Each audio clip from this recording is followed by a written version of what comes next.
걸렸다. 뽕만 남아 둥둥둥 숨만 남아 우후후 요령이 웃으면 말이 먼저 대답해.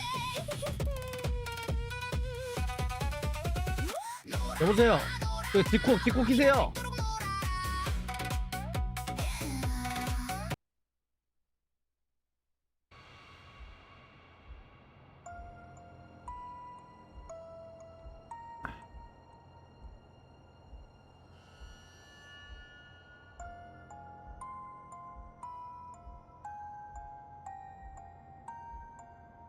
네, 아 예. 디코 이제야 디코를 키셨네요.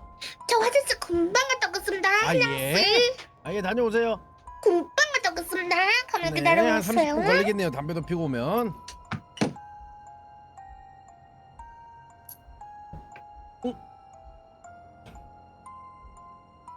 야 근데 쟤는 아직도 대표이사가 뭔지 모르나 봐.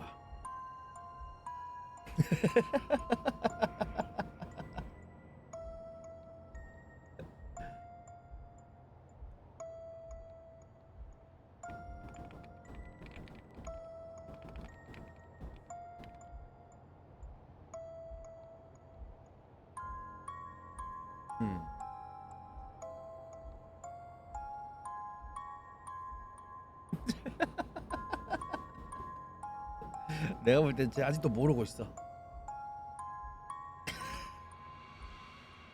근데 대표이사가 더 높지 않나 원래? 사장보다?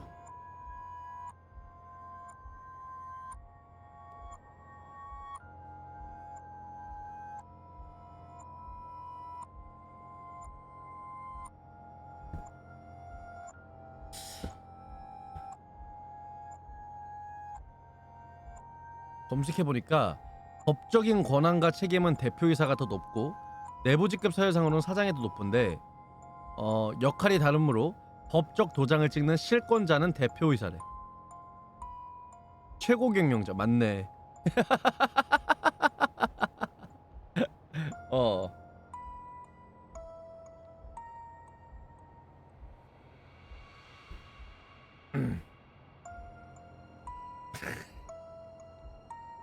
아 잠깐만 쟤 한 번 오면 내가 한 번 앉았다가 다시 앉아야 될 텐데.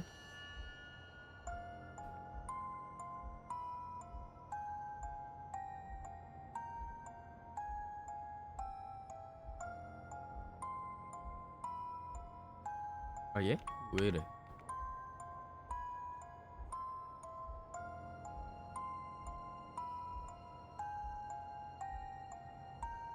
이거 일어나기가 원래 항상 이렇게 떴나?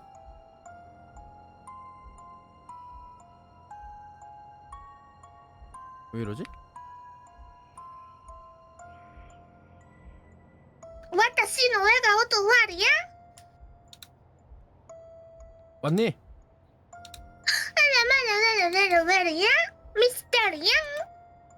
오늘 텐션이 좋아? 나만 믿어. 불만 있니? 있지? 뭔데? 너가 행복해하면 내 기분은 안 좋아져. 그게 무슨 뜻인지 아니? 무슨 뜻이야? 네가 심술 보따리라는 거지. 남의 행복에 울상짓고 남의 불행에 슬슬 쪼개는 그게 바로 네가 심술 보따리라는 뜻이지. 아니지. 이건 사람이라면은 당연히 가지고 있는 시기심과 질투심이지. 나한테 질투를 느끼니? 난 너가 울 때 제일 재밌어. 이래서 슈퍼스타란 힘들구나. 슈퍼스타의 숙명이구나. 뭐라고요? 한 명이 1000개 받았다고요? 고마워 니니야. 진짜예요? 됐냐? 뻥이죠? 됐냐? 아직 시작도 안 했어. 자, 그렇다면 지금부터 기고산장의 문을 열어볼까요?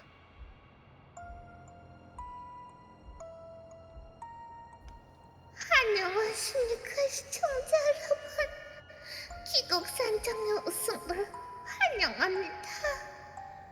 오늘도 공포의 도가니탕으로 빠져보실까요? 일단 저는 기곡산장 내 산장직이 미니라고 합니다. 그렇다면 우리의 이야기꾼 한양스를 불러보도록 하겠습니다. 한양씨. 안녕하십니까. 귀곡산장의 대표 이사 하양 씨입니다. 잘 부탁드립니다. 그렇다면 한양씨, 네. 최근 귀국산정으로 인해서 좋은 소식이 있다는데 한번 말씀해 주실까요? 자, 오늘 좋은 소식이요. 귀곡산장의 발판을 밟고 위로 올라가서 감스테 형님과 함께 괴담을 같이 진행했었죠. 레전드라고 평이 많은데요. 혹시 네. 어떻게 준비되었나요? 그거는 어떤 준비 기간이 아, 있었나요? 근데 사실 조금 아쉬운 점도 되게 너무 많았어요. 제가 너무 긴장해가지고 네. 말을 너무 심하게 절었고, 네. 그리고 이제 설명을 좀 많이 못한 부분, 그리고 일단은 더 무서운 것들이 사실 더 많은데 이제 네. 그나마 그냥 인터넷에 떠돌아다니는 괴담, 좀 흔히 알고 있는 사람들이 좀 많은 사람들이 알려져 있는 유명한 괴담이라서 조금 아쉬움은 있었죠. 그렇다기에는 평가들이 굉장히 좋아요 지금. 네. 그래서 지금 약간 겸손을 가장한 자만을 떠시는 것 같은데 기분이 좀 불쾌하네요. 아니요. 자만이 네. 근데 이렇게 말씀드리고 싶네요. 거기서 댓글에서 귀국산장을 샤라웃 해주셨어요. 2점 산장지기로서. 네. 그리고 우리 귀국산장 팬들이 많은 감동을 받았습니다. 앞으로도 그런가요? 승승장구하시길 바라겠습니다. 제가 한양씨. 승승장구하게 되면 귀국산장은 어떻게 하죠? 뭘 어축합니까? 설마 배신을 뒤통수를 때리고 가겠다는 말씀이십니까?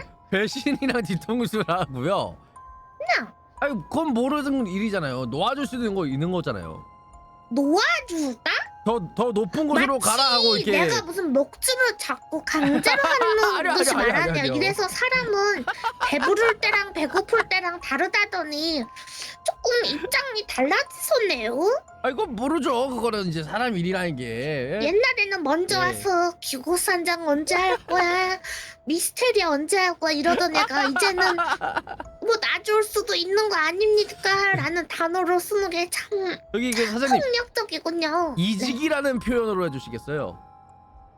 그래 이래서 머리 검은 짐승은 거두는 게 아니다 라는 이런 말을 하고 싶군요. 일단은 네. 그래도 우리 한양씨 유튜브 미스테리 유튜브로 개설했으니까 여러분 많이 관심 부탁드렸고요.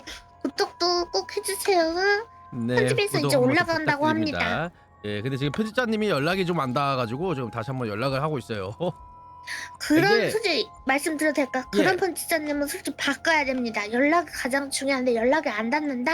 예. 그건 일할 때 조금 어려울 수 있어요. 그런 거는 그러니까요. 이게 문제가 너무 급하게 일단은 제가 좀 고했는데 다시 한번 연락 한번 해보고 한번 물어보려고 하고 있습니다. 아닙니다. 왜냐면 저도 편집자님을 몇 번 해봤는데 소통이 안 되는 분들은 계속 꾸준히 안 되시긴 해요. 아무튼 알아서 하시고 저는 조언을 네. 드립니다. 알겠습니다. 네. 자, 그렇다면 첫 번째 이야기가 어떤 이야기인지 한양씨 첫 번째 주제를 소개해 주실까요? 첫 번째 집은요. 아니죠. 이야기는요. 집에 관련된 이야기입니다. 오, 네. 집이요? 일단 이야기하기에 앞서서 네. 혹시 영화 중에 엑소시스트나 뭐 컨저링 같은 이런 공포 영화들을 본 적이 있으신가요? 굉장히 좋아합니다. 그런 오컬트적인. 일단 보신 적은 있으신 거죠? 네. 그 영화를 보면 사실 막 그렇잖아요. 악령에 씌인 사람들이 막 눈이 뒤집히거나 아니면 막 침대 위에 둥둥 떠다니기도 하고 아니면은 여자인데 남자 목소리로 으르렁거리기도 하는 이런 장면들이요. 보신 적 있죠? 네. 네. 보면서 이런 생각을 떠오르신 적이 있나요? 아 이거 영화니까. 실제로 저런 일이 정말로 벌어진다면 아이 뭐 경찰이고 의사고 다 무슨 소용이야? 이런 생각이요. 그쵸. 보통은 그래요. 사실 귀신 들렸어요라고 신고 전화를 하면은 경찰들도 뭐 10중 8구는 정신과 진료부터 받아보라고 하겠죠. 의사는 약을 처방해 주거나요. 그러면 아동보호국에서는 부모 정신감정 먼저 의뢰할 게 뻔해요. 그런데요, 미국 인디애나주 정말 평범한 단독주택에서 벌어진 이 사건은요, 이러한 상식에서 완전히 벗어나 있어요. 정말로 영화 속에서나 일어날 법한 일들이요, 출동했던 경찰관, 형사, 응급실 의사, 간호사들, 아동보호국 공무원들까지요, 두 눈으로 직접 목격해버렸습니다. 이 목격담이 그냥 단순히 이 담당 형사가 술자리에서나 떠드는 이런 괴담이 아니라요, 공식 경찰 보고서와 아동보호국 조서 그리고 선서까지 거쳐서 무려 800페이지가 넘는 분량으로 아직까지도 미국 정부 기록보관소에 남아있다고 합니다. 이번에 해줄 이야기가 미국 역사상 가장 많은 공무원들이 직접 증언한, 그리고 이 집이 어떻게 됐는지까지 생생하게 기록된 어떠한 집에 대해서 이야기를 할 겁니다. 제가 일단은 이미지들을 이게 띄우는 게 조금 걸려요. 그거는 양해를 좀 부탁드립니다. 예, 제가 괜찮습니다. 이거 네. 전혀 그리고 느리지 않아요. 아 그래요? 아 그럼 다행이다. 네. 자, 일단 하나도 느리지 않습니다. 먼저 무대가 되는 이 도시 이야기부터 좀 할게요. 미국 인디애나주의 게리라는 도시가 있어요. 시카고에서 차로 1시간쯤 거리에 있고 한때는 미국 철강 산업의 중심지였던 곳입니다. 그런데 1970년도부터 공장들이 줄줄이 문을 닫았고 도시 전체가 폐허처럼 변해버린 곳이에요. 그러다 보니 사람들이 떠난 자리에는 당연하게 빈집과 마약, 갱단들만 남았고, 한때는 미국의 그 살인 사건의 수도라는 별명까지 붙었던 도시예요. 그냥 우리가 이해하기 쉽게 우리나라로 치면은 그냥 동네 분위기 자체가요, 이미 좀 음산하고 무거운 곳이라고 생각을 하면 됩니다. 대낮에도 모르는 골목엔 안 들어가는 게 좋은 그런 치안이 좀 안 좋은 도시들 있잖아요. 그리고 이 도시의 한 구석, 캐롤라이나 스트리트 3860번지, 제가 사진을 좀 보여드릴 텐데요.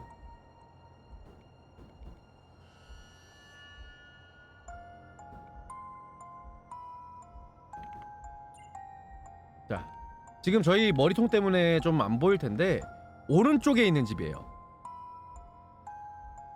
보이시나요? 네, 보입니다. 자, 이 집이요, 1926년에 지어졌던 진짜 침실이 3개 있는 평범한 1층 단독주택이었어요.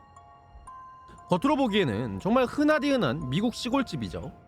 앞마당에는 오래된 나무 한 그루가 서 있고요, 가림막을 쳐놓은 작은 현관이 있고, 콘크리트 바닥에 이제 지하실까지 있는 정말로 이웃집과 다를 바 없는 미국의 집이었죠. 이 집 주인 찰스 리드라는 사람은요, 나중에 인터뷰에서 정말 단호하게 얘기를 했어요.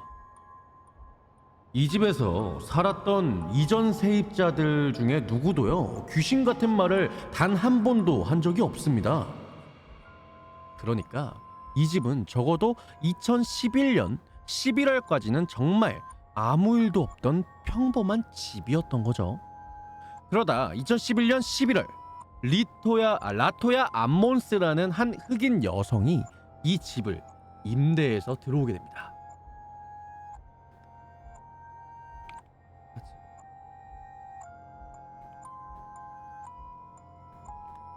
자, 이분이거든요.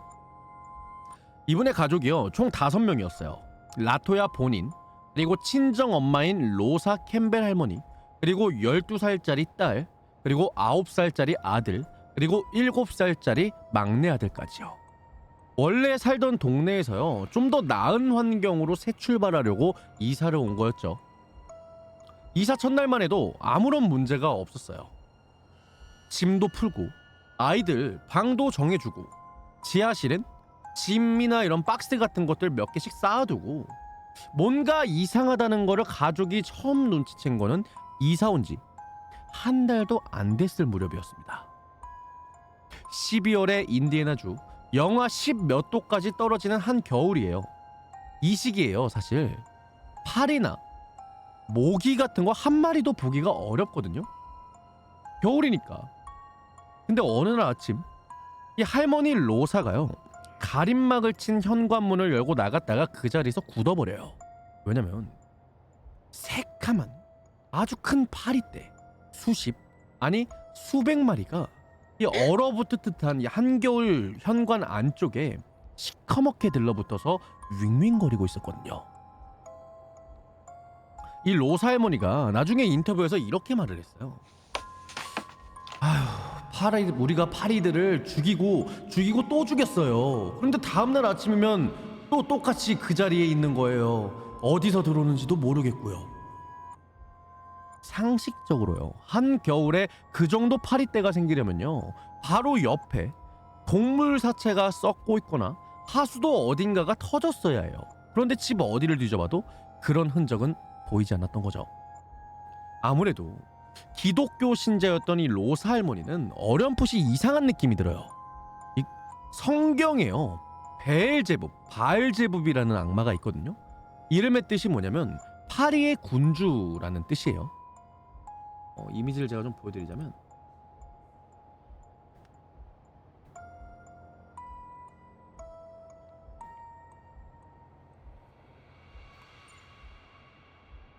악마학에서 이 바알제붑은 지옥에서 두 번째로 높은 자리에 있는 악마 혹은 사탄 그 자체로 여겨지는 존재고, 검은 파리떼를 부려서 인간 세상에 강림을 한다고 전해져 있어요. 물론 이 시점에서부터 이 로사 할머니가 이 모든 걸 다 알고 이 집에 악마가 들렸다, 귀신이 들렸다 이랬던 건 아니에요. 그냥 이때까지만 해도 이건 좀 이상하다 정도였던 거죠. 그런데 이 이상한 느낌이란 게요, 이 파리떼만으로 끝나지 않았어요.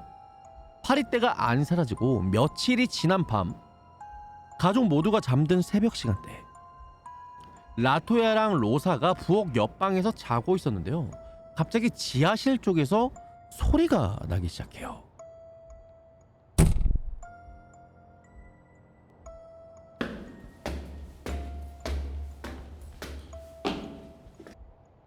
누가 지하실 계단을 천천히 올라오는 발걸음 소리가 들린 거죠. 그것도 발소리를 들어보니까 무거운 부추를 씌는 어른 남자의 발소리였다고 해요.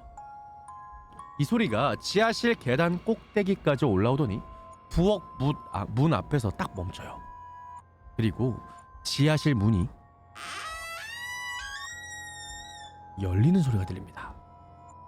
이 라토야랑 로사 씨가 식은땀을 흘리면서 부엌으로 뛰어나가요. 그런데 막상 와서 보니까 지하실 문은 닫혀 있고 지하실은 여전히 텅 비어 있었던 거죠. 그날 이후부터 거의 매일 밤마다 이 발걸음 소리가 반복이 됐대요. 나중에는 이 라토야 씨가 지하실 문을 자물쇠로 단단히 잠그기까지 해요. 하지만 소리는 자물쇠를 무시하고 똑같이 계속 났던 거죠. 그로부터 며칠 뒤, 이번에는요, 로사 할머니가 새벽에 잠을 깼는데 거실에 누가 서 있는 게 느껴지는 거예요. 조심스럽게 고개를 내밀어 보니까 거실 한가운데 키가 큰 남자의 검은 실루엣이 천천히 왔다 갔다 하면서 서성거리고 있었다고 하는 거예요. 로사 할머니가 비명을 지르면서 일어났더니 그림자는 거짓말처럼 사라졌고 또 다음날이 찾아와요. 다음날 아침이에요.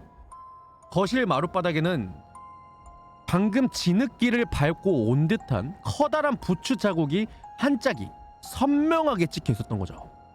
이 집에는요, 부추를 씌는 남자가 없어요. 그리고 또 며칠 뒤, 혼자 거실에 있던 이 로사가 보이지 않는 누군가의 손에 의해서 목이 졸리는 일까지 벌어져요. 뒤에서 차가운 손가락이 목을 감싸주고 숨이 막히도록 졸랐다가 잠시 후에 거짓말처럼 풀려나는 이런 경험이었다고 해요. 이때부터 이 라토야 씨가 점점 이상하다라는 느낌이 강하게 들어요. 하지만 가난한 형편의 흑인 가정 5식구, 당장 어디로 도망갈 형편도 안 되었던 거죠. 그저 기분 탓일 거다, 곧 괜찮아질 거다 하면서 무시하고 버텼다고 해요. 그런데 진짜 지옥은요 이제서야 시작이 되고 있었던 거죠. 이번에는요 표적이 어른들이 아니라 아이들로 옮겨가요. 헐. 자, 사진.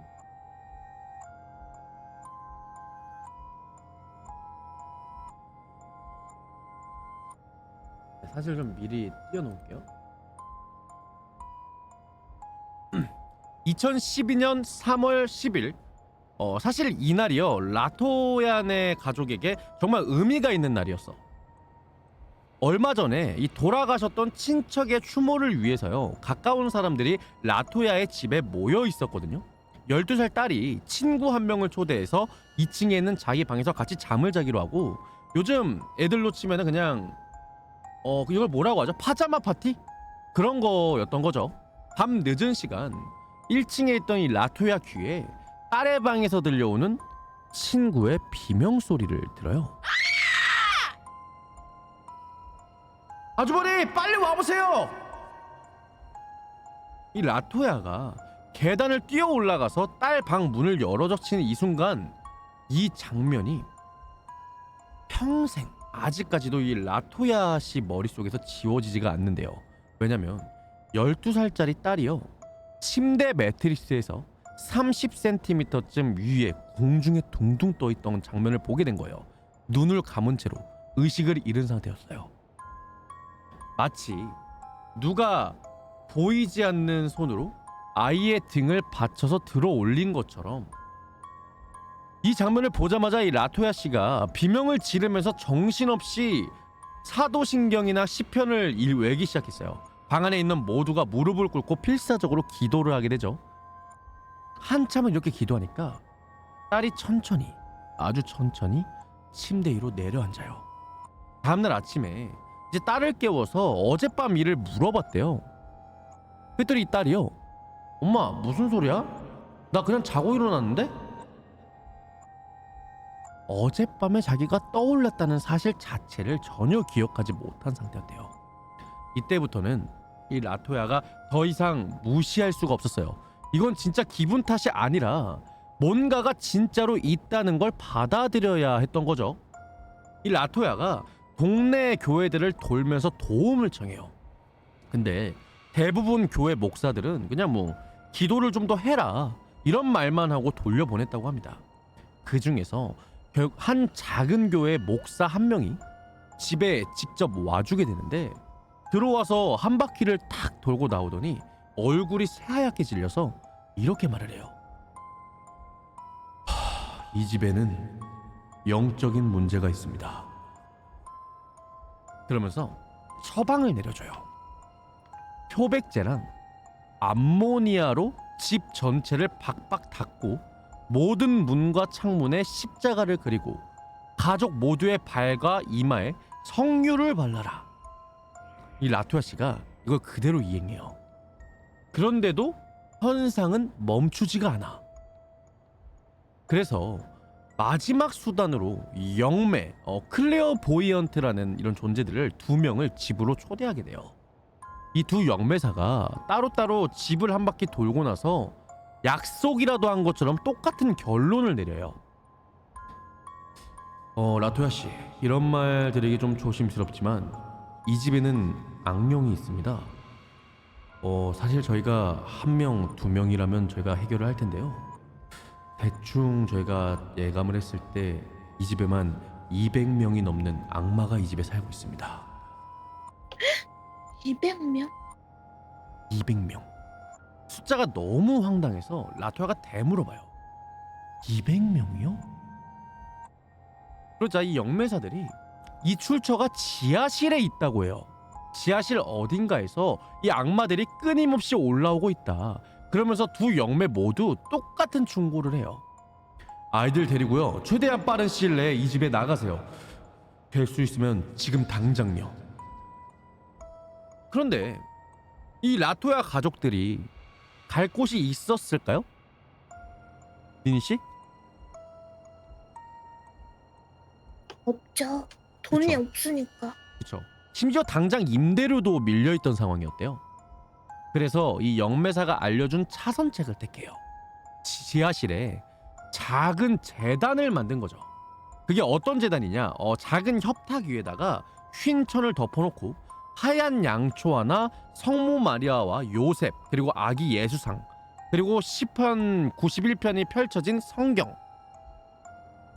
그 라토야 씨가 또 다른 사람과 함께 흰색 티셔츠를 입고 머리에 흰 천을 두르고 세이지 풀과 유황을 태우면서 집을 정화시켰다고 해요.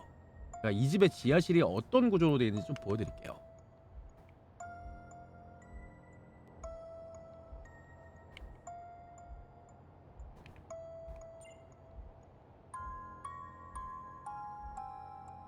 그리고 이 지하실 콘크리트 바닥 둘레에 악령을 막아준다는 소금으로 동그란 원까지 그어놔요. 이렇게 딱 하고 나서 4일 동안은 조용했어요. 딱 4일이에요. 근데 이제 사흘이 지나고 나니까 이전보다 훨씬 더 끔찍한 일들이 줄줄이 벌어지기 시작해요. 마치 정말로 이 집 지하실에 지옥의 문이 열린 것처럼요. 먼저 세 아이가요 동시에 이상해지기 시작했대요. 큰 아들 9살짜리가 어느 날 갑자기 보이지 않는 힘에 의해서 방을 가로질러서 벽에 처박히는 장면이 이뤄집니다. 온 가족들이 보는 앞에서요.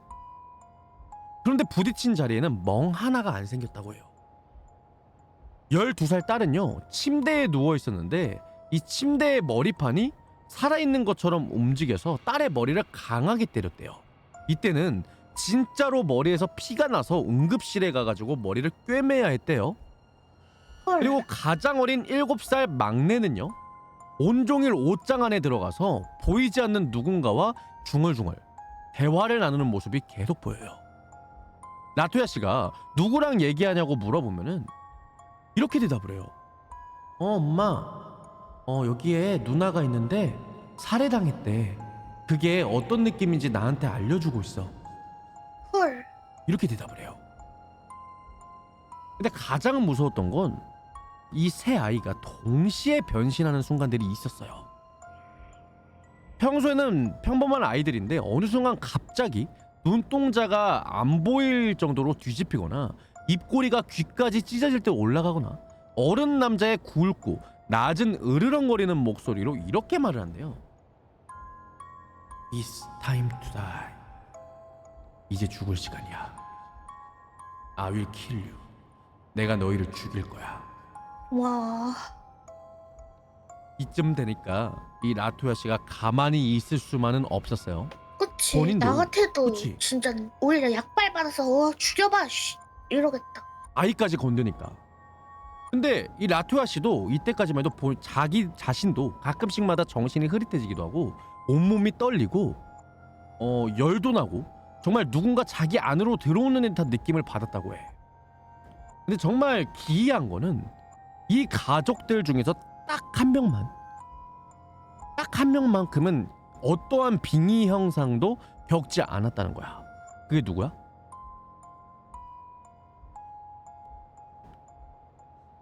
누군지 아나요? 예니 씨? 예. 누굴까요? 할머니야. 맞아요. 이분이거든요. 할머니 로사 캠벨만큼은 어떠한 현상을 겪지 않아요. 이 로사 할머니가 본인이요 나중에 이렇게 설명을 했어요. 저는 태어날 때부터 영적인 보호를 받고 태어난 사람이에요. 그래서 악령이 저한테는 손을 못 대죠.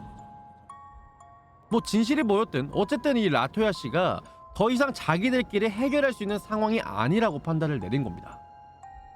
그러다 2012년 4월 19일 이 라토야 씨가 새 아이들을 데리고 가족의 주치인 제프리 오니우쿠 박사를 찾아가요. 이 오니우쿠 박사가 처음에는 굉장히 회의적으로 보고 있던 사람이었어요. 나이지리아 출신 의사로 20년이 넘는 진료 경력의 베테랑 의사거든요. 그냥 단순하게 이야기를 들었을 때 가족 중에 엄마가 정신과적인 문제가 있겠지, 아니면은 아이들이 그걸 보고 좀 따라하는 거겠지 생각을 하면서 이 진료실에 라토야 가족들을 들여요. 그런데 진료가 시작되자마자 이 박사가 얼어붙어. 진료실에 들어온 이 9살짜리 큰 아들과 7살짜리 막내가 박사가 이제 진료 차트를 펼치는 이 순간에 갑자기 눈이 동시에 뒤집히면서 어른 남자 목소리로 이렇게 말을 해요. 꺼져. 새끼야, 우리 엄마한테 떨어져. 7살짜리 아이의 입에서 나올 수 없는 욕설들이 줄줄이 쏟아져 나와. 이 박사가 나중에 인디애나폴리스 스타 기자한테 이렇게 증언을 했대요. 의사 생활 20년 만에 그런 건 처음 봤다. 너무 무서워서 진료실에서 도망을 갔다고.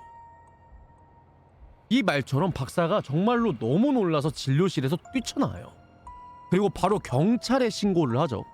이 가족 아이들이 학대를 당하고 있거나 아니면 부모가 마약을 했거나 뭔가 정상이 아니다라고 판단을 내린 거예요. 곧이어서 경찰이 출동을 했고요. 아동보호국의 직원도 같이 왔대요. 이 가족 모두 가까운 응급실로 이송이 됐고 병원에서는 아이들의 신체 검사와 정신과 검사, 부모 정신 감정 이런 걸 전부 다 진행을 해요. 흥미로운 게 신체 검사에서는 학대의 증거가 정말 단 하나도 안 나왔어요. 멍이나 상처, 영양실조 같은 게 전혀 없었던 거죠. 정신과 진찰에서도 이 라토야 씨가 온전한 정신을 가진 사람이라는 판정을 받았어요. 그리고 이날 응급실에서요. 정말 결정적이고 무시무시한 사건이 다수의 의료진과 공무원들이 보는 앞에서 벌어져요. 지금부터 제가 할 얘기가 뭐냐면요. DCS 케이스 워커인 발레리 워싱턴이라는 사람이 자기 손으로 직접 작성한 공식 조서에 들어가 있는 내용이에요. 그러니까 농담이 아니라 진짜로 미국 정부 문서에 적혀 있는 내용입니다. 헐. 일단은 제가 이게 좀 엄청 길다 보니까 일부만 좀 올려놓을게요. 네. 정부 문서. 제가 공식적인 번역을 일부러 거죠. 다 해놨어요.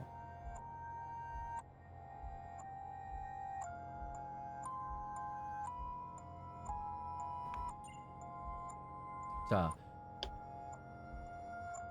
이 응급실에서 라토야 씨랑 아이들을 따로 분리를 했대요. 그래가지고 이 9살짜리 큰 아들과 별도의 진료실에서 면담을 하기로 되어 있었거든요. 진료실에는 큰 아들과 7살짜리 막내, 그리고 할머니 로사, 그리고 워싱턴 케이스 워커, 그리고 간호사 한 명이 같이 있었어요. 당연히 엄마는 분리를 해놨죠. 여기서 이렇게 질문을 해요. 집에서 무서운 일이 있었니 혹시? 엄마가 너희한테 어떻게 대해줘? 평범한 학대 조사 질문이었어요. 그런데 이 큰아들이요, 갑자기 의자에서 벌떡 일어나 얼굴에는 묘한 미소가 떠오르고 입꼬리가 천천히 양쪽으로 찢어지듯 올라가는 되게 기괴한 미소였다고 합니다. 그리고 이 아이가 뒤로 천천히 걸음을 옮기기 시작해요. 방 한쪽 벽을 향해서요. 이 워싱턴이 얘 뭐 하는 거야? 하고 물어보려는 순간 이 아이가 벽에 등을 대요. 그리고 아이가 한쪽 발을 들어 올려서 벽에 댑니다. 그 다음 다른 발도. 이 시점에서 정신을 차린 이 할머니 로사가 손자가 다칠까봐 본능적으로 두 손을 뻗어서 아이의 손을 꽉 잡아요. 근데 이 순간에 이 아이가 중력이 사라진 사람처럼 할머니 손을 잡은 상태로 벽을 거꾸로 걸어 올라가기 시작해요. 천천히 와, 대박. 한 발 한 발 미소를 유지한 상태로. 와, 대박. 워싱턴 케이스 워커랑 간호사가 이 자리에서 굳어서 이 장면을 목격을 해요. 이 아이가 그렇게 벽을 따라서 거의 천장 가까이까지 걸어 올라가더니 천장 바로 아래에서 공중에서 한 바퀴를 돌더니 할머니 로사의 머리 위로 공중제비를 돌면서 바닥에 두 발로 사뿐히 착지를 해요. 두 발로 착지한 뒤에 이 아이가 곧바로 의자에 앉았고 잠시 후에 눈빛이 멍해지더니 뭐였지? 하면서 방금 전에 자기가 한 행동들을 전혀 기억하지 못했대요. 그래서 이 워싱턴 케이스워커랑 간호사가 비명을 지르면서 진료실 바깥으로 뛰쳐나가요. 그리고 이날 이 사건에 대해서 공식 조서에 이렇게 적어놔요. 9세 남아가 벽을 거꾸로 걸어 올라갔다. 이후 할머니의 머리 위로 공중제비를 돈 뒤 바닥에 착지했다. 이 광경을 본 본인과 간호사는 즉시 방을 벗어났다. 이 내용이 미국 정부 공식 문서에 적혀 있는 내용이야. 도저히 현실에서 일어날 수 없는 일. 물론 회의론자들이 이 사건을 보고 이렇게 반박을 하는 사람도 있어. 에이, 할머니가 손을 잡고 있었으니까 애가 묘기처럼 벽을 잠깐 디딘 거 아니야?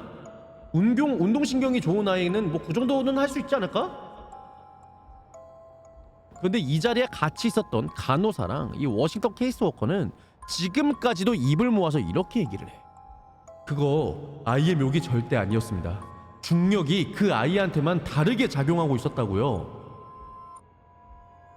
이 일이 있고 난 뒤부터 DCS가 즉시 임시 양육권 발동을 걸어서 이 라토야로부터 새 아이를 분리시켰어요. 공식 사유는 이 가정에 영적, 정서적 문제가 있다는 사유야. 그래서 이 라토야 본인이 망연자실을 했어요. 우리는 한 팀으로 이거를 이겨내고 싶었던 건데 이제 왜 우리를 갈라놨냐? 난 아이들에게 학대를 한 적이 없다 하면서요. 근데 이 사건이요, 여기서 끝이 아니에요. 오히려 진짜 정부 차원의 조사가 이때부터 본격적으로 시작이 되거든요. 이 사건의 두 번째 핵심 증인이 등장해요.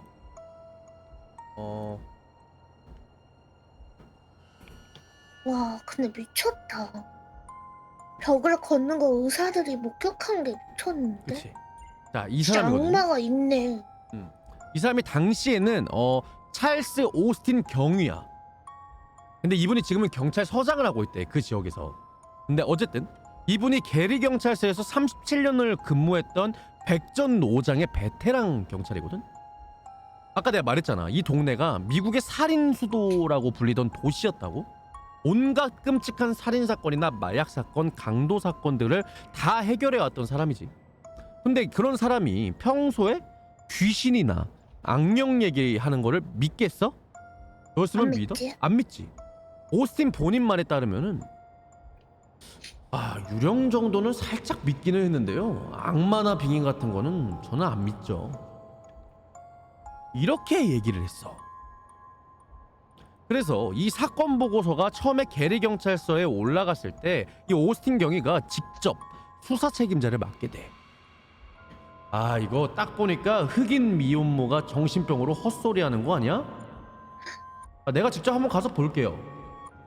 이런 분위기였다고 해. 이 오스틴이 2012년 4월 말 부하 경찰관과 함께 처음으로 이 집을 방문을 해. 이때는 신부 마이클 메지노라는 사람도 같이 동행을 해서 갔어. 이분이야.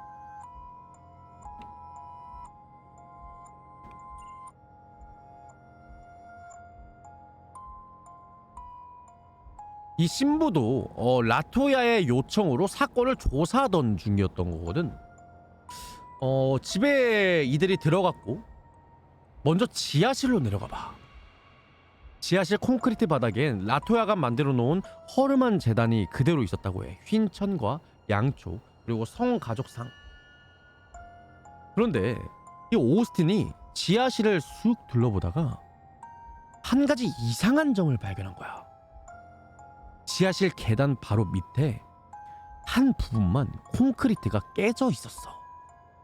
그것도 누가 일부러 깨놓은 것처럼 들쭉날쭉하게 부서져 있었고, 그 안은 흙바닥에 그대로 노출되어 있었다고 해. 마치 그 자리에 뭔가가 묻혀 있는 것처럼. 이 메지노 신부도 그 자리를 한참 노려보더니 이렇게 얘기를 했대. 이 집의 모든 일의 시작은 저 계단 밑에서 시작되고 있는 것 같습니다. 여기 뭔가 있어요.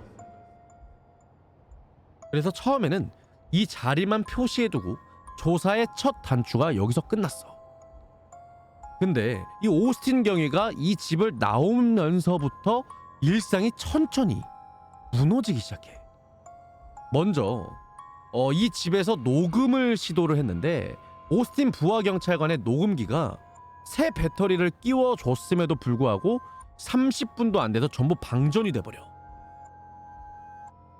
그리고 다른 경찰관이 따로 녹음한 파일에는 나중에 들어보니까 일행 누구도 내지 않는 목소리가 하나 잡혀 있었어. 헤이, 작고 낮은 어른 남자의 목소리. 공식 보고서에 그렇게 적혀 있어. 그리고 이 오스틴 본인이 자기 아이폰으로 지하실 재단을 찍은 사진을 나중에 확대해봤더니 구석에 흐릿한 휜 형체가 찍혀 있었다고 해. 확대해보니까 사람의 얼굴 모양이 나왔대. 또 다른 한 구석엔 녹색 빛깔의 또 다른 형체가 보였는데 여자의 형상처럼 보였대. 근데 정말 무서운 거는 이거는 단순히 보였다 수준이잖아. 이 다음에 벌어져. 이 오스틴 경위가 그날 집에 나와서 순찰차를 타고 경찰서로 돌아가는 길이야. 순찰차 라디오가 갑자기 이상하게 작동하기 시작한 거야. 와 미쳤다. 귀신 씌었다. 지직하는 잡음 사이로 사람 목소리 같은 게 끊임없이 흘러나왔는데 무슨 말인지 하나도 알아들을 수 없었지만 분명히 누군가가 중얼거리는 소리였대. 오스틴이 괜히 등골이 오싹해져서 라디오를 껐대. 그리고 이번에는 집 앞에 도착해서 차고 리모컨을 눌렀더니 이번에는 또 차고 문이 열리질 않아. 멀쩡히 전기는 들어오는데 차고 문이 그냥 멈춰 있었다는 거야. 한참을 씨름하다가 결국 손으로 차고 문을 열고 들어갔지. 그런데 또 며칠 뒤 오스틴이 또 자기 개인 차량에 타려고 운전석에 앉았는데 시동을 걸지도 않았는데 이번에는 운전석 시트가 혼자서 앞뒤로 움직이기 시작해. 앞으로 갔다가 뒤로 갔다가 윙. 오스틴이 앉은 상태로 또 그 자리에서 굳어버려. 너무 무서워서 다음날 이 정비소에 차를 맡겼는데 이 정비공이 차를 한번 살펴보고 얼굴이 굳어지더니 이렇게 얘기를 했다는 거야. 경위님, 이 좌석 모터가 완전히 망가져 있는데요. 이게 운전 중에 갑자기 이렇게 작동했으면 사고 났을 겁니다. 이날부터 이 오스틴 경위가 본격적으로 믿게 된 거야. 이건 정신병자의 망상이 아니란 걸. 이 회의론자들이 아직까지도 계속 비웃어. 에이, 라디오 잡음은 흔하고 차고 문 고장도 흔하고 좌석 모터 망가지는 것도 그냥 다 우연이죠. 그런데 오스틴 경위는 37년 베테랑 형사야. 온갖 정신병자들이나 사기꾼, 살인범, 마약쟁이 전부 다 다뤄본 사람이 이 사람이라고. 그런 사람이 인터뷰에서 이렇게 말을 했어. 저는 그 집에서 해가 진 후엔 절대 머무르지 않았습니다. 업무상 어쩔 수 없이 가야 한다면 모를까 무엇이 있는지도 모르는데 왜 굳이 제가 발을 들여놓겠습니까? 미국에서 살인사건이 제일 많이 발생하는 지역에 37년을 굴렀던 형사가 이 집을 해진 후에는 안 간다고 말을 했어. 이게 어떤 내 의미야? 말을. 그치? 진짜로 무섭다는 거지.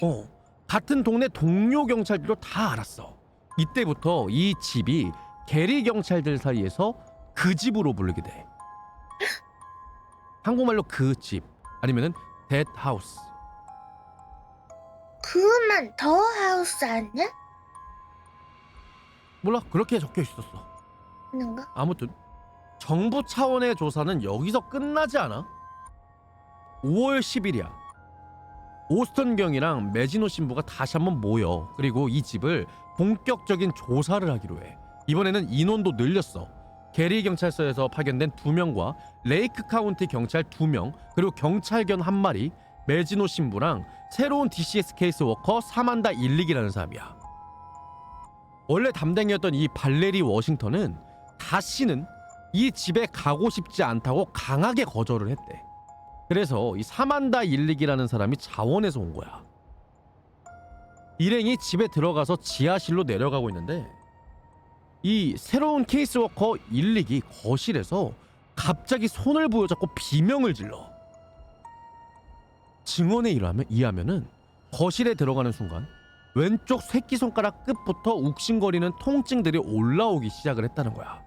그리고 몇 초 만에 이 새끼손가락이 종이장처럼 새하얗게 변하면서 안에서 누가 부러뜨리고 있는 듯한 격통이 왔다는 거야. 일릭이 공황 발작을 일으키면서 그 자리에서 집 밖으로 뛰쳐나가.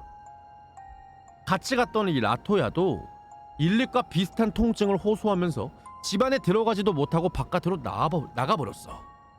남은 사람들은 오스틴 깅이, 매지노 신부, 나머지 경찰들 그 와중에서도 지하실로 꿋꿋하게 내려가. 이번엔 지하실로 들어가니까 또 새로운 게 발견이 돼. 지하실 벽에서 되게 끈적끈적하고 미끈해 보이는 액체가 한 방울씩 떨어지고 있었대. 기름도 아니고 물도 아니야. 미끈하면서 되게 끈적한 이런 정체불명의 액체. 피? 이 액체에 대해서도 회의론자들은 그냥 청소용 기름을 흘려놓은 거 아니냐라고 했는데 분명 그 자리에 있던 사람들은 그런 게 아니었다고 증언을 했어. 이것도 의견이 좀 많이 갈려. 어쨌든 이 지하실 계단 및 아까 전에 봤던 흙바닥을 직접 파헤쳐봐. 매지노 신부가 처음부터 이 흙바닥 밑에 뭔가가 있다고 강하게 말했잖아. 신부의 가설은 이거였어. 이 집에서 일어나는 일들은 단순한 빙의가 아닙니다.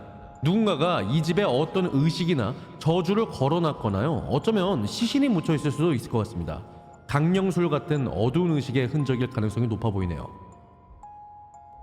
경찰관 한 명이 삽을 들어 4피트 곱하기 3피트, 그러니까 대략 가로 1.2m, 세로 90cm로 크기의 구덩이를 천천히 파기 시작해. 처음에는 흙만 나왔어. 조금 더 파니까 흙 사이에서 이상한 게 하나씩 발견이 되기 시작해. 첫 번째, 분홍색의 가짜 인조 손톱이 한 개 나와. 누가 일부러 묻어놓은 게 아니면 거기 있을 이유가 없는 물건이잖아. 그리고 두 번째, 흰색 여성용 팬티 한 장이 나왔어. 와, 진짜 뭐가 있기는 했네. 그리고 세 번째, 와. 미국 정치인 캠페인 배지가 나와. 네 번째, 작은 냄비 뚜껑 한 개가 나왔고, 다섯 번째, 바닥이 잘려나간 어린이용 양말 한 켤레. 누가 일부러 발끝과 발 뒤꿈치 부분을 가위로 잘라낸 양말이야. 여섯 번째, 사탕 포장지 몇 개랑 일곱 번째, 무거운 금속 추, 커튼 줄의 끝에 나는 이런 무게추 같은 모양 있잖아. 그거. 이 물건들을 보더니 이 매지노 신부가 얼굴이 굳어버려. 나중에 작가 우슐라 비엘스키와의 인터뷰에서 이 발견에 대해서 이렇게 말을 했어.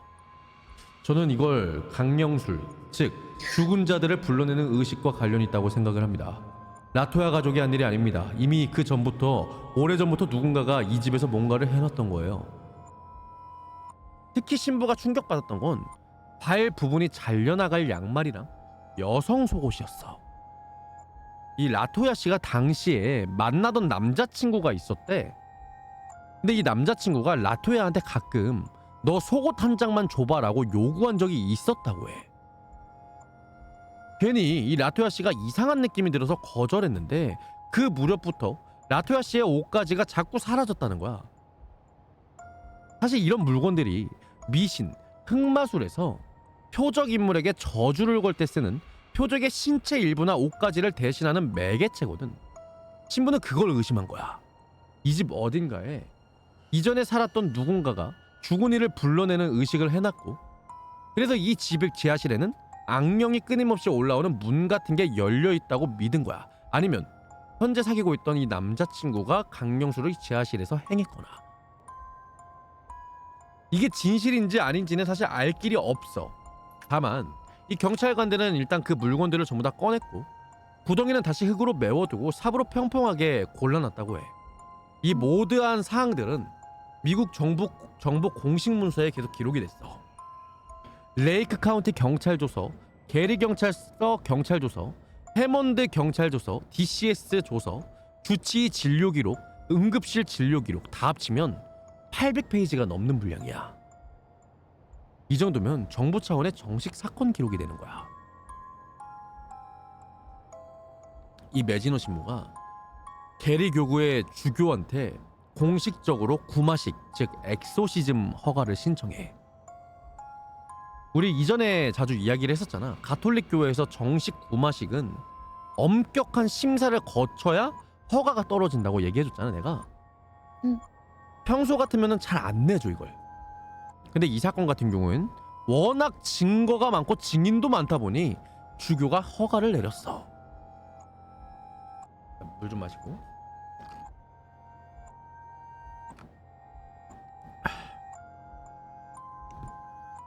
메지노 신부가 라토야한테 2012년 5월부터 6월 사이에 총 3번의 구마식을 진행했대. 처음 2번은 영어로, 마지막 3번째는 라틴어로. 구마식을 할 때마다 라토야의 몸이 막 발작하듯이 떨리거나 아니면 다른 목소리가 그녀의 입에서 흘러나오거나 신부한테 욕설을 퍼붓는 장면들이 반복이 됐다고 해. 마지막 라틴어 구마식에선 메지노 신부가 그녀 안에 있던 악마의 이름을 알아내. 신부의 보조사대가 그 이름을 종이에 적고 종이를 봉인해서 그 주위를 소금으로 동그랗게 보원을 그려. 그리고 이렇게 얘기해. 라토야 씨, 이 종이는 절대 풀지 마세요. 앞으로 만약에 또 비슷한 일이 생기면 이 종이를 그대로 불태우세요. 이 종이에 적힌 악마의 이름이 신부가 끝까지 공식적으로 공개하진 않았거든. 다만 인터뷰에서 흘리듯이 말한 거는 바알제붑이라는 이름이야. 아까 전에 내가 얘기했던 파리의 군주. 파리 헐. 이 모든 게 끝이 나고 이 라토야 가족이 인디애나주 다른 도시 인디애나폴리스로 도망치듯이 이사를 갔대. 근데 신기하게도 이사한 순간부터 이 모든 현상이 거짓말처럼 멈췄어. 검은 파리도 그렇고 발걸음 소리도 그렇고 빙의 증상도 그렇고 아무것도 없어. 이 DCS도 6개월 동안 아이들을 라토야 씨랑 분리를 시켜놨다가 2012년 11월에 다시 양육권을 돌려줬어. 그리고 이 라토야 가족은 이 이후로도 이 사건에 대해서 거의 입을 다물고 조용히 살고 있대. 사건은 일단 이렇게 마무리가 됐어. 근데 정말 이상한 일은 이 다음에 벌어져. 야, 내가 먼저 이 집의 사진을 좀 하나 보여줄게. 이 사진이 아니고 이거다. 와 근데 이 집에 응. 사람들이 유명해지고 이 집에 사진들을 찍으러 갔거든? 너가 한번 보고 판단해봐. 집을 아무도 없는 집이야. 사진 딱 찍었어. 아 무서워. 씨. 뭐 보여? 저기 보여. 입구에 사람 형체가 서 있는 거? 저거 뭐야? 무서워. 실제 그 집 입구를 찍은 거야. 아무도 안 살아. 사람도 이거 없어. 괜히 우리한테 뭐 오는 거 아니야? 오면 너한테 가겠지. 너가 사장이니까. 돌리자 이거 왜냐면 우리한테로 올 수도 있어 컴퓨터로. 아니야. 너한테 갈 거야. 아무튼 이 라토야 가족이 이 집에서 나간 다음에 입주한 새 세입자. 근데 또 이 세입자한테는 아무 일도 일어나지 않았대. 집주인 찰스 리드가 인터뷰에서 왜지? 단호하게 이렇게 말을 했어. 라토야가 임대료를 못 내고 있을 때 그때부터 악령 얘기를 시작했어요. 저는 이 모든 게 거짓말이라고 생각합니다. 회의론자들이 이 점을 가지고 역시 자작극이었다라고 주장을 해. 라토야 본인도 2009년에도 자녀 등교를 안 시키는 문제로 DCS 경고를 받은 적도 있었고 임대료 밀린 상황에서 빠져나오려고 악령 얘기를 지어낸 거다 라는 얘기가 돌기 시작해. 그런데 회의론자들도 설명 못하는 게 하나 있어. 아니 경찰서장, 신부, 의사, 간호사, 케이스워커 이 사람들이 라토야를 위해서 거짓말을 같이 해줄 것 같아? 너 생각은 어때? 안 해줄 것 같아. 그치? 37년 된 베테랑 경찰서장 오스틴 경위가 라토야의 거짓말을 도와줄 이유가 없어. 오스틴이 인터뷰에서 이렇게 못을 박았어. 전 살면서요 본 적 없는 일들을 그 집에서 봤습니다. 저는 회의주의자였지만은 이젠 아닙니다. 이 사건이 미국 전역에 알려지면서 일종의 도시 전설이 되어버려. 근데 이 이야기를 듣고 직접 이 집을 사버린 사람이 있어. 왜? 이 사람이거든.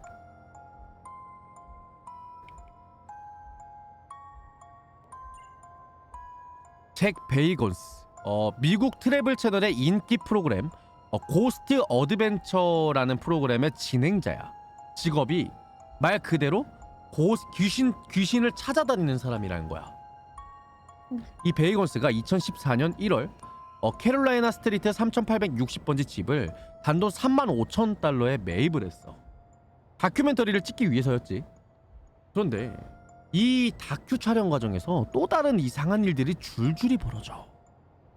촬영 도중에 이 베이건스가 일주일간 침대에서 못 일어날 정도로 정말 고열에 시달리거나, 한 번은 이 집에서 혼자 밤을 보냈는데 다음날 깨어났더니 한쪽 눈이 안 보이는 부분 실명 증상이 와 있었어. 크루 중에 카메라맨은 점점 폭력적으로 변해서 다른 크루를 위협하기 시작하고 결국 이 베이건스가 이 카메라맨을 해고했어.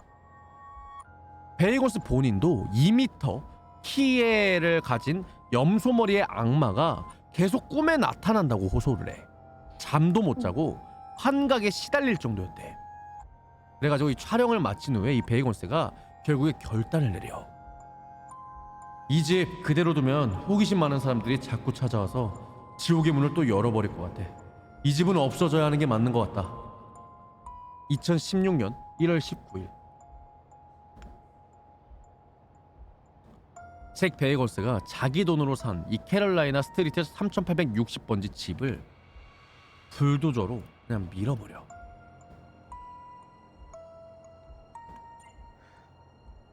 이게 철거 현장이거든? 뼈대도 기둥도 지붕도 전부 다 부숴서 잔해까지 트럭에 실어 옮겼대. 근데 이 사람이 보존한 게 딱 두 가지 있어.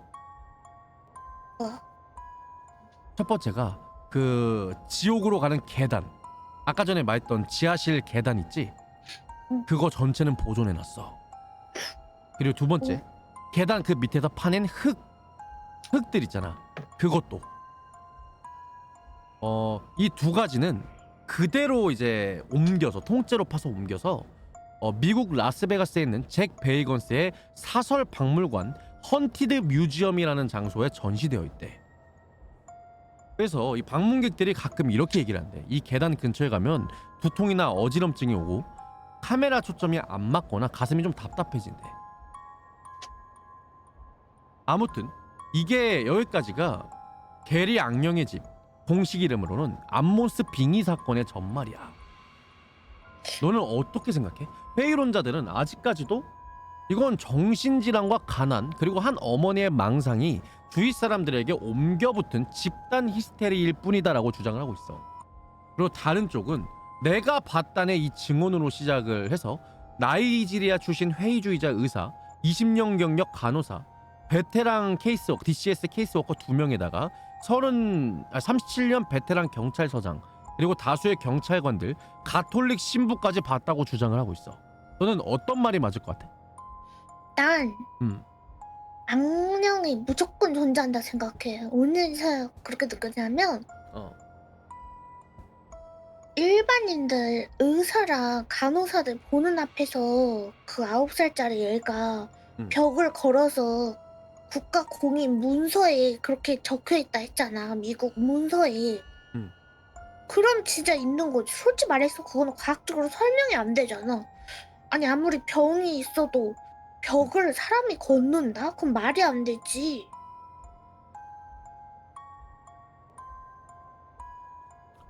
내가 이것들을 좀 보고서들을 내가 좀 읽어줄게.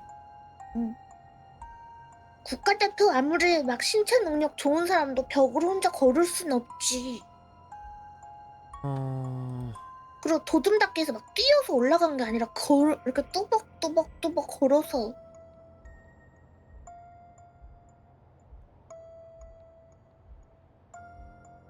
여기에 뭐라고 적혀있냐면 이 페이지에 신고의 성격 2012년 4월 19일 오후 8시 20분 인디아나 아동복지국은 신고자 RS부터 다음과 같은 내용의 신고를 접수하였다.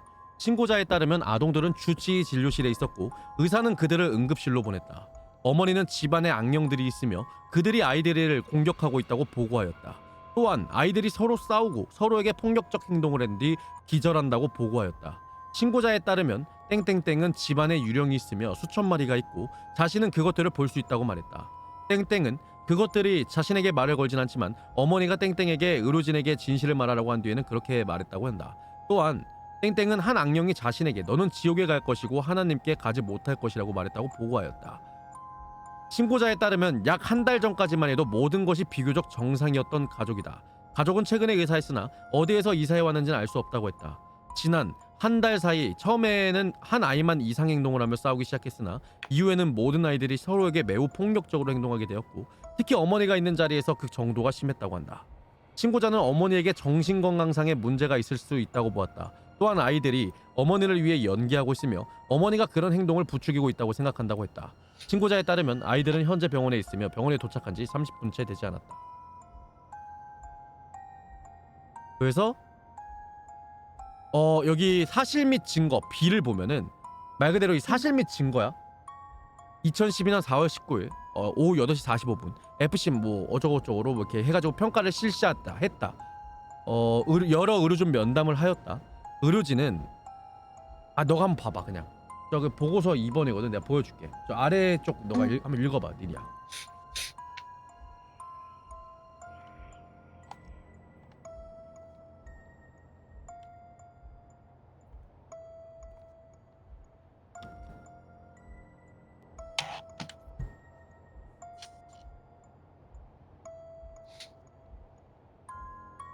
저게 보고서야. 이거 막 말이 안 되잖아. 봐봐요. 의료진은 아이들이 주치 치료실에 있을 때 아무도 손이 되지 않았는데 그냥 애가 혼자 들어 올려줘서 벽으로 던져졌대. 근데 의사랑 의료진들이 이걸 거짓말 칠 리가 없잖아. 공식 문서에서. 근데 이게 미국의 공적인 문서에 올라갔대요. 이러면 PDF 있는 파일로 거지 딱 무조건. 그래. 그중에서 내가 일부만 지금 캡처해서 이제 한국어로 번역해달라고 한 거야. 진짜 악령은 있다니까? 이게 어떻게 이 성상이 어떻게 없다 할 수 있어? 그리고 3페이지를 한번 봐볼래? 내가 다시 올려줄게. 너가 한번 읽어봐.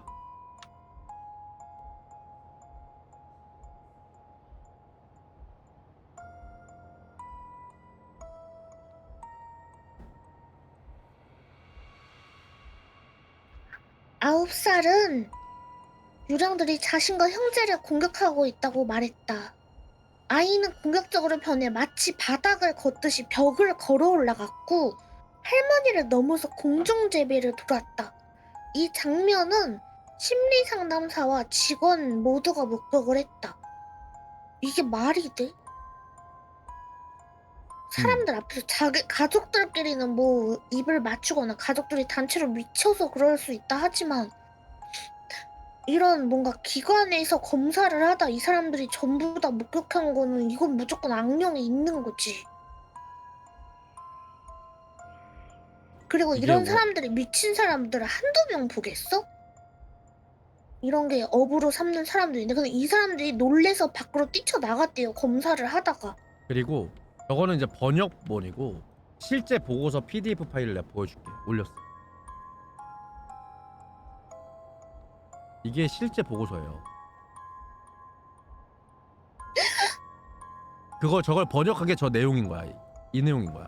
어머 번역한 거. 진짜야 이거 봐봐.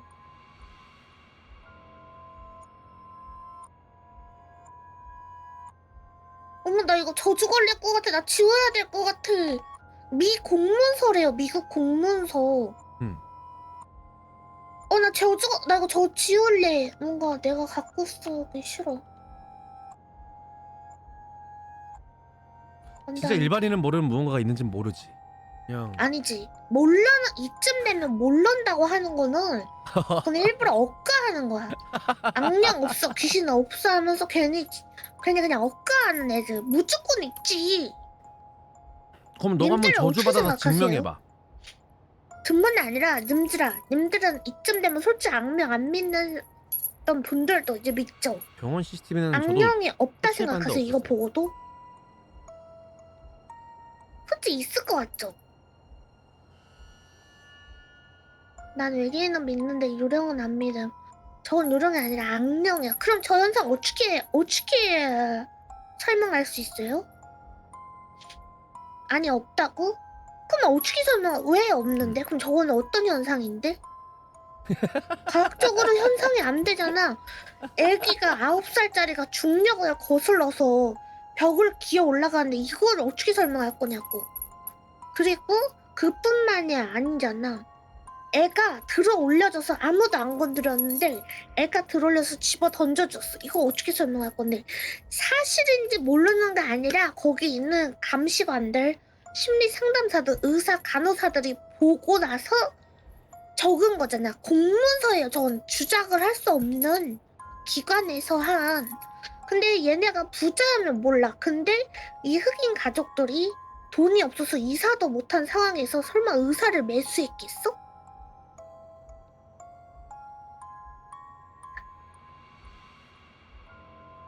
쟤네가 왜 공문서로 위조해 저런 걸 하는 업체들인데. 그래, 저런 사람들은 동영상 있어, 동영상 주작 아니냐 이런다니까. 악령이 있어 무조건.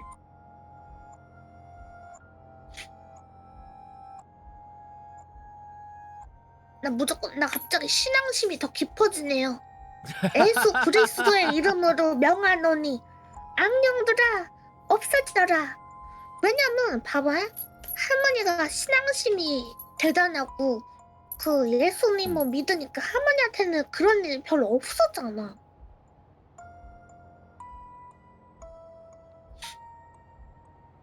자, 그리고 내가 이제 또 다음 걸 할 거는 응, 다 동영상이거든? 응, 괜찮니 너? 응. 왜? 대신에 괜찮지? 너가 틀어줘야 돼. 무섭다고 응. 너가 안 본다고 할까봐. 아니야, 볼게. 안 무서워. 오케이 진짜지? 그럼 나 화장실 한번 아니, 갔다 와서 다음 거 한번 해보자. 그래. 아니, 우리 여기 보고 있는 우리 망령들이 은들아 기급선장 팬 닉네임 정했어요. 망령들. 망령들이 무서워할까봐 그렇게